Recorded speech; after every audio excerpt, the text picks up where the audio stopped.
What's going on, guys? Billy here, and DJI has just upgraded their Mavic Mini line of drones with the release of the brand new Mini 2. Now, I'm sure a lot of you watching this video that own the original Mavic Mini are probably wondering if you should make the upgrade to this new drone or if you should just stick with the drone that you currently have. And let me just say that over the past couple of weeks, getting used to flying the Mini 2, it's really opened my eyes after flying the Mini 1 specifically for this video after the fact that there is a huge gap in between these drones. The experience that you get in the Mini 2 far exceeds what you get with the original Mini, despite these drones basically looking identical. Now, if I showed you guys both of these drones side by side, at a quick glance, you might mistake one for the other. The design itself is basically the same with some very small changes, some that are simply cosmetic to distinguish the new Mini 2 from the old Mini 1, and some that actually make a pretty considerable difference in how the drone functions. To point out those changes, we'll start with the LED on the front, which is customizable right within the Fly app. This is a fun way to customize your drone on the fly and could be a good way to distinguish which drone is yours in the air if you're flying with some friends and you've all got the same drone. The micro USB port on the back of the drone has been changed to a USB-C port, which is a much welcome change to match the new remote. Now, while it might not be a change made directly to the drone itself, it does come shipped with a rubber propeller guard, which is a huge lifesaver, especially with these props on this drone that seem to flop around all the time. Although it might not look it at first glance, these motors also have been upgraded and do look slightly different, giving us all around upgraded performance. Because of that change, the ends of the back legs look slightly different, with the exposed screws being covered by a soft touch rubber piece. The final notable change is the propellers, which still annoyingly attach by a separate screw for each propeller, but this go around they've been made to be more rigid and are just ever so slightly longer than those that came with the first Mavic Mini. On this topic of design, the remote controller is a total overhaul, but isn't anything that we haven't seen before, as this is the remote first introduced with the Mavic Air 2. This change is a toss-up because while I much prefer the design of this new remote, a lot of people would prefer the older design that came with that original Mavic Mini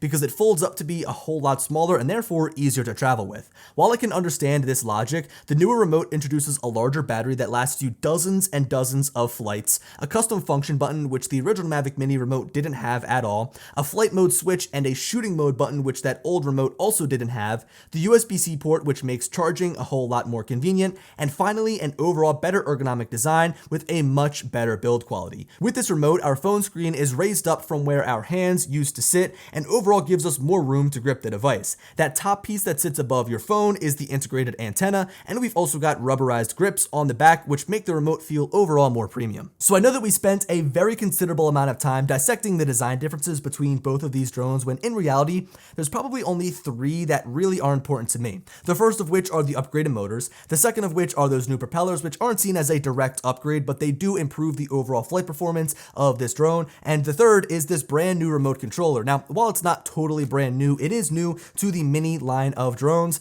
And yeah, that's about it. Those are all of the big upgrades that we got in terms of hardware, a very limited list, but luckily a lot of the changes that we're going to see in the Mini 2 come inside of this drone. We've got upgraded specs across the board as a whole slew of brand new features. So I figured a great way to summarize everything that's been upgraded in the Mini 2 was to make a list and then to discuss them further in groups of camera and then flight performance. Now this drone is $449, so it's an extra $50 than what the original Mavic Mini sold for, but I find that extra cost is justified by just how much more this drone does. It feels more complete than the original Mavic Mini, which brings me to an early answer of yes, the Mini 2 is absolutely worth the upgrade, but let me tell you why. Let me cover each of these categories more in depth to help you understand why all of these upgrades are so important. The camera is no doubt an important area that DJI decided to upgrade this go around with the Mini 2, but they didn't change any of the hardware. Both of these drones, the Mini 1 and the Mini 2, have the same sensor, they've got the same aperture, they've got the same lens, they've got the same exact camera and gimbal assembly. The only difference is DJI decided to remove some of the software limitations imposed on the original Mavic Mini. Do you guys think that the original Mavic Mini really wasn't capable of shooting 4K video and it wasn't capable of shooting raw photos? No, those were just limitations put into place by DJI on the Mini 1 so that when they came out with the Mini 2, they'd have these big specs that improved upon the Mini 1 when in reality, it probably could have done it all along. Just looking at the camera and gimbal assembly confirms this assumption because everything is exactly the same except for the new 4K graphic that highlights the new shooting specs, which of course is the only thing that separates these cameras. Granted, these updates though really make the Mini 2 feel like a more complete drone as it delivers specs that you'd come to expect from most cameras cameras worth shooting with in the year 2020. I'd say that my two favorite updates are the raw photo shooting mode and the upgraded bitrate of 100 megabits per second. Don't get me wrong, I'm really happy that the videos taken with the Mini 2 will look sharper in a higher 4K resolution, but the bitrate more than doubling is what will make a difference in overall video fidelity. There's so much more information that's captured, and it's seen firsthand from the larger file sizes, but I don't look at the larger file sizes as a bad thing. I'm happy that this bitrate is higher and the max resolution is higher so that I have more flexibility when editing the video.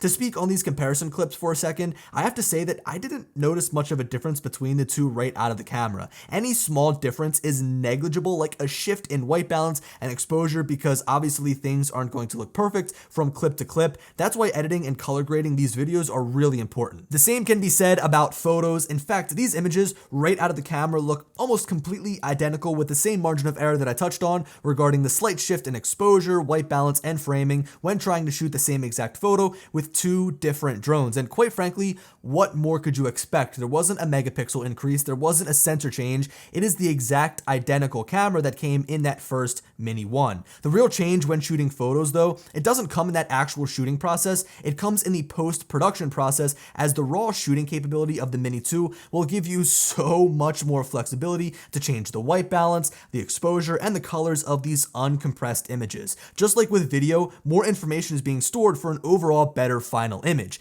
Now, I should mention that DJI added two brand new shooting modes when you're taking photos with the Mini 2, one of which is auto exposure bracketing. Thank you, DJI, for adding that. I use that all of the time on all of my drones. And the other one is panorama, right? Of course, panoramas are a ton of fun to shoot with drones all the way up in the sky, but I noticed something interesting. They have completely nerfed the panorama shooting mode. Now, it does save the JPEG images for you, so you can go ahead and stitch that in post if you wanted to, like in Photoshop or something like that, and create your own panorama rather than use the one that DJI stitched for you. But they limit the resolution of these images to 2000 by 1500. They cut the resolution in half. I don't understand why they do this, but it has clearly nerfed the panorama shooting mode. You're not going to get as much clarity and resolution in these images as you would if they were in that full 4000 by 3000 resolution. Now, if you weren't able to get a good understanding of how these two cameras stack up against each other here by me flashing photos and videos at you rapidly through YouTube's compression, I don't blame you. So I'm going to include a download link in the description so you can take these files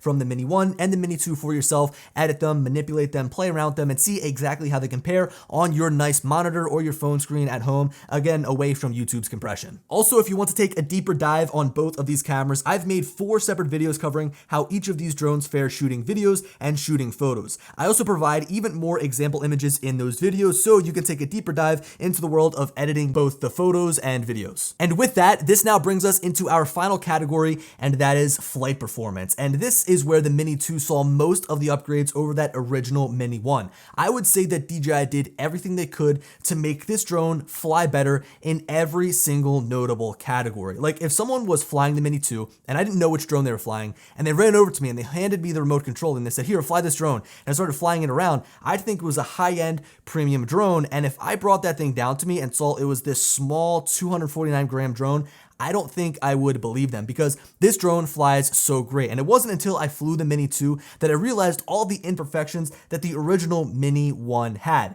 This drone flies so solid, the performance is just off the charts, and it's something that I've almost become addicted to, because this drone flies with the best of them. It flies just as good as the Mavic Air 2 and the Mavic 2 Pro with some stipulations, but this is just a testament to how good DJI's flight software is. Each brand new release is really improving how well their drone flies. Now, I don't want to take anything away from that original Mavic Mini, because it was super impressive what DJI was able to fit inside of such a small, lightweight shell, but in typical DJI fashion, of course, they upped the game with improvements in every single spec that makes up this sheet. A 5-mile-an-hour increase in the top speed and an improved wind resistance rating scale thanks to those upgraded motors, a longer advertised flight time by only a minute, an absolutely jaw-dropping range for a drone of this size at 6.21 miles or 10 kilometers, and the OcuSync 2 transmission system, which cuts through interference so much better than the enhanced Wi-Fi transmission system that was in the original Mavic Mini. There's something that just can't be conveyed on paper in the spec sheet, but it is kind of an accumulation of all of those specs coming together, and it's how this drone feels when you fly it. How does the drone respond to your input? How does the drone feel when you're flying it around? How is the latency between the remote controller and the drone itself? These are all things that really factor in the total experience that you get when you're flying the drone, and I tried to kind of touch on this before I touched on the spec sheet list, right? I went over how this drone has improved flight software, how it feels like a much more premium drone, how it can hang with some of the other more expensive drones that DJI sells, and how it overall feels great to fly. And all of that, again, is an accumulation of this great spec sheet that DJI has given us. And I think a great way to kind of sum up how this drone flies and how it does in terms of performance is its confidence building. It's like when I take off with this drone, I don't fear I'm not going to get it back because the wind is too high, and I don't fear that it's going to go too far and the drone is just going to totally disconnect and drop out and fly away from me. But instead, I feel confident when I'm flying this drone. That's something that is really important in a beginner drone. You want to build confidence in a first-time flyer, and that's what the Mini 2 does. Now, I know that this is a weird place to slot this in at the end of the video, but I figured it would fit in the performance category, so I wanted to share with you how the new Mini 2's props sound in comparison to the first Mavic Mini, because it sounds just a little bit more quiet.